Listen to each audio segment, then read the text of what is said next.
अमीश के उपन्यास सुहेलदेव पर पाठ्यालोचन और कथावाचन के क्रम में यह वीडियो प्रस्तुत है।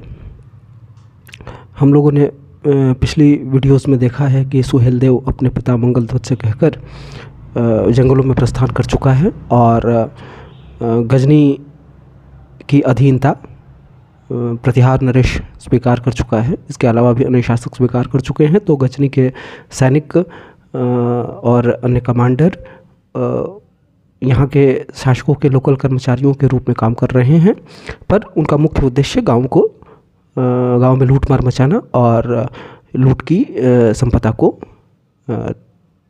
बाहर ले जाना है। तो गजनवी के सैनिक साहिल खान के नेतृत्व में लूट मार करने एक गांव पहुंचे हैं। सुहेलदेव का सहायक अब्दुल गांव की ही तरफ आ रहा है।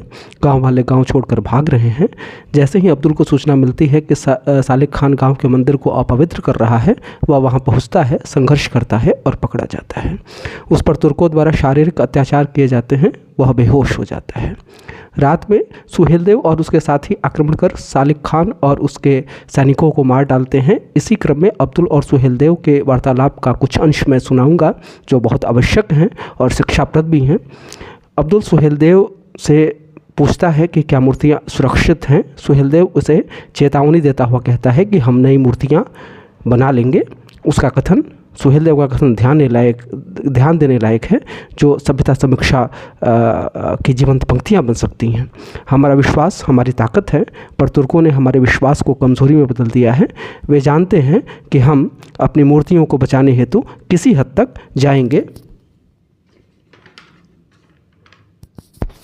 अपना जीवन भी होम कर देंगे और इसे वे दबाव की तकनीक के रूप में प्रयोग करते हैं, हमारे प्रण को तोड़ने हेतु, हमें आसानी से पराजित करने हेतु। अब्दुल कुछ बोलना चाहता है, पर सुहेलदेव उसे चुप करा देता है। ये मेरी आस्था है। मैं जानता हूँ ईश्वर हर जगह है, तारों और आकाश में, वृक्षों में, नदियों में, वायु में, हम सभी में। हमारा विश्वास ही ईश्वर को एक मूर्ति में प्रतिष्ठित करता है। यदि हम सभी मरेंगे तो हमारी आस्था भी मृत हो जाएगी। यदि आस्था मृत हो गई तो कौन मूर्तियों को पूजेगा?